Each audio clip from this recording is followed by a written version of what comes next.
warahmatullahi wabarakatuh. Perkenalkan, saya Nabila Perani Setiawan dengan NPM 10060324190.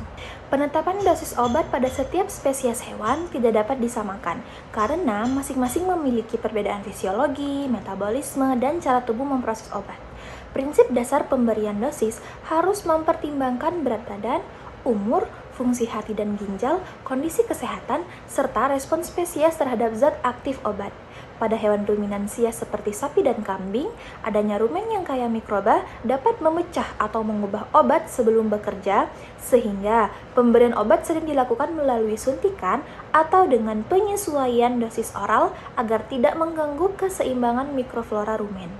Pada herbivora non-ruminansia seperti kuda dan kelinci, sistem pencernaannya sangat sensitif sehingga perubahan dosis atau jenis obat dapat memicu gangguan pencernaan seperti kolik, sehingga dosis perlu diberikan secara bertahap. Pada hewan karnivora seperti anjing dan kucing, obat umumnya lebih mudah diserap. Namun, kucing memiliki kemampuan metabolisme enzim hati yang lebih rendah, sehingga beberapa obat dapat menjadi toksik bagi mereka. Sementara pada anjing cenderung bermetabolisme lebih cepat dan kadang memerlukan penyesuaian frekuensi pemberian. Pada unggas, metabolisme berlangsung cepat sehingga efek obat juga cepat timbul dan hilang.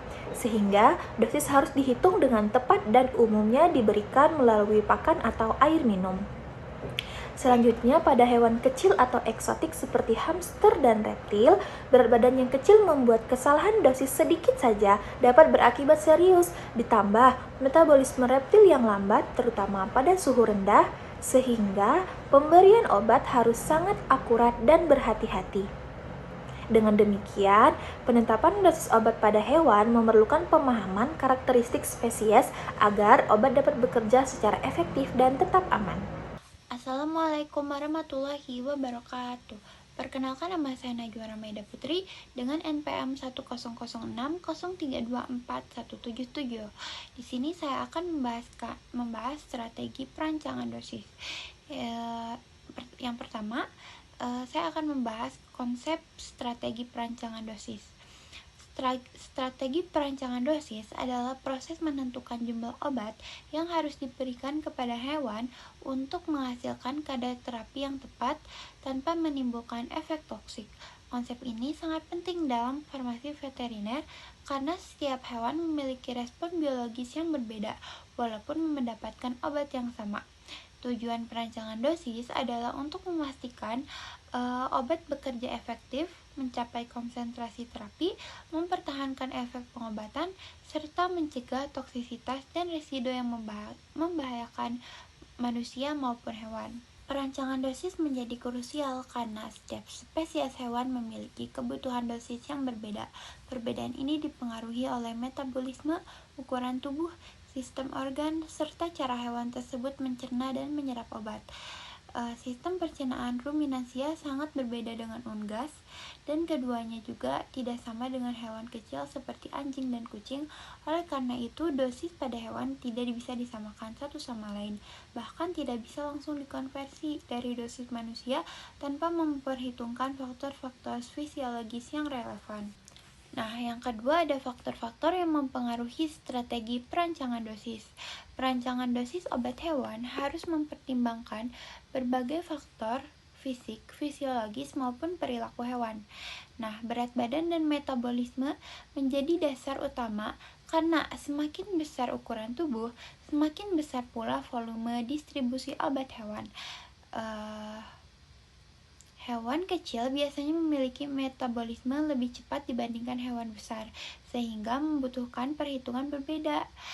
Berat badan menjadi variabel yang paling dipercaya dalam perhitungan dosis, baik menggunakan rumus ukuran tubuh seperti Schaefer dan Lamborn maupun pendekatan allometrik antar spesies. Umur hewan juga mempengaruhi cara obat diproses oleh tubuh. Hewan muda masih memiliki metabolisme yang belum matang, sedangkan hewan tua mengalami perubahan seperti meningkatnya lemak tubuh dan menurunnya fungsi hati atau ginjal. Perbedaan anatomi dan fisiologi antar spesies juga menentukan bagaimana obat diserap dan bekerja. Ruminansia memiliki rumen yang bisa merusak, Unggas memiliki waktu transit cerna yang sangat cepat, sedangkan anjing dan kucing mempunyai sistem pencernaan mirip manusia, tetapi lebih sensitif secara enzimatik. Selain itu juga, pola makan setiap spesies ikut menentukan bentuk sediaan yang cocok. Semua faktor ini menentukan berapa dosis yang tepat dan dalam bentuk apa obat sebaiknya diberikan. Yang terakhir ada strategi perancangan dosis pada 5 spesies. Yang pertama ada ruminansia, yaitu sapi, kambing, dan domba. Ruminansia ini memiliki rumen yang dapat menguraikan obat sebelum sempat diserap, sehingga obat biasanya dibuat dalam bentuk bolus lepas lambat, injeksi, atau sediaan oral yang tahan rumen. Dosis harus disesuaikan dengan berat badan karena ukuran tubuh sangat mempengaruhi kerja obat. pH rumen dan aktivitas mikroba juga perlu dipertimbangkan. Contohnya albendazole bentuk bolus untuk menjaga kadar obat tetap stabil. Yang kedua ada unggas, yaitu ayam, bebek, dan entok. Unggas memiliki metabolisme cepat dan saluran cerna yang pendek, sehingga obat paling efektif diberikan melalui air minum atau pakan. Penentuan dosis lebih fokus pada konsentrasi larutan atau campuran, bukan dosis per ekor, karena pemberiannya kolektif. Sediaan cair atau serbuk dipilih agar mudah diserap. Nah, contohnya itu ada enrofloxacin, biasanya diberikan lewat air minum. Yang ketiga ada hewan kecil atau anjing dan kucing. Anjing dan kucing adalah monogastrik, sehingga strategi dosisnya mirip dengan manusia, tapi mereka jauh lebih sensitif terhadap beberapa obat, terutama yang di metabolisme hati, misalnya pada kucing. Bentuk sediaan disesuaikan agar mudah diberikan, misalnya tablet kecil, sirup, kapsul, atau injeksi. Dosis harus dihitung berdasarkan berat badan karena risiko overdosisnya tinggi. Kondisi seperti umur dan penyakit ginjal juga sangat berpengaruh. Nah, contohnya itu antibiotik atau antipiretik yang diberikan dalam bentuk tablet, dosis kecil, atau sirup. Perkenalkan, nama saya Raina Kaliangesti dengan NPM 10060324192. Dalam materi kali ini, saya akan menjelaskan mengenai hubungan antara bentuk sediaan obat dan strategi dosis.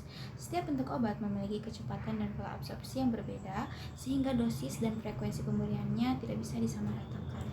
Tablet, kapsul, dan bolus harus melewati saluran cerna, sehingga bisa terpengaruhi oleh pH dan juga metabolisme spesies. Injeksi memiliki kecepatan berbeda. Intravena paling cepat, sedangkan intramuskular dan subkutan lebih lambat. Sediaan cair oral lebih mudah diberikan, tetapi penyerapannya bisa dipengaruhi oleh makanan. Sediaan topikal hanya bekerja lokal, dan long acting dirancang melepaskan obat perlahan sehingga interval dosis lebih panjang. Pada penerapan spesies, misalnya kuda, dosis mempertimbangkan bobot besar, saluran cerna sensitif, dan juga kebutuhan efek cepat, sehingga injeksi sering dipilih. Pada ikan, dosis dihitung berdasarkan biomassa, dan obat biasanya diberikan melalui air atau pakan karena ikan menyerap obat lewat insang dan juga kulit. Suhu air juga mempengaruhi kecepatan kerja obat. Sebagai contoh perhitungan, pemberian flunixin pada kuda 450 kg dengan dosis 1,1 mg per kilogram menghasilkan kebutuhan dosis 495 mg atau sekitar 9,9 ml. Jika sediaannya 50 mg per mililiter, injeksi dipilih karena memberikan efek cepat dan bioavailabilitas yang tinggi. Jadi kesimpulannya, bentuk sediaan sangat menentukan cara obat bekerja, sehingga strategi dosis harus disesuaikan dengan karakteristik sediaan dan juga fisiologi masing-masing dari spesies. Baik, di sini saya akan menjelaskan dampak residu obat hewan pada produk pangan. Nah, pada produk pangan hewan ternak, dokter hewan merancang dosis obat dengan tujuan mencapai kecukupan kadar terapi, yaitu kadar obat yang cukup untuk menyembuhkan tanpa adanya menimbulkan efek toksik pada hewan. Nah, namun setelah obat memberikan efek terapinya, masih ada isu penting yang harus diperhatikan, yaitu residu obat. Nah, jadi residu obat adalah adalah sisa zat aktif metabolisme atau senyawa turunan dari obat yang masih tertinggal dalam jaringan ternak, seperti daging, susu, telur, atau organ lainnya. Nah, ketika dosis lazim diberikan, tubuh hewan membutuhkan waktu untuk metabolisme dan mengeluarkan obat tersebut. Selama waktu inilah residu bisa tetap tertahan dalam tubuh hewan. Nah, residu obat menjadi penting karena produk hewan ini pada akhirnya akan dikonsumsi oleh manusia. Bila residu obat melebihi batas yang ditetapkan, maka akan menimbulkan resiko kesehatan pada manusia, seperti reaksi alergi, resistensi antimikroba, gangguan abnormal, atau toksisitas jangka panjang. Nah, untuk mencegah bahaya tersebut ditetapkan dua parameter penting, yaitu ADI dan MRL. ADI atau Acceptability Daily Index adalah jumlah residu yang dapat diterima untuk dikonsumsi manusia setiap hari sepanjang hidup tanpa menimbulkan gangguan kesehatan. Sementara MRL atau maksimum residu level merupakan batas maksimum residu obat yang secara legal diperbolehkan terdapat dalam makanan asal ternak. Nah, jadi ketika obat diberikan pada dosis lazim dan sesuai aturan, dokter hewan juga wajib memperhitungkan waktu henti atau withdrawal time, yaitu masa tunggu dari pemberian obat terakhir hingga produk ternak aman dikonsumsi. Masa tunggu ini memastikan residu obat turun hingga berada di bawah MRL.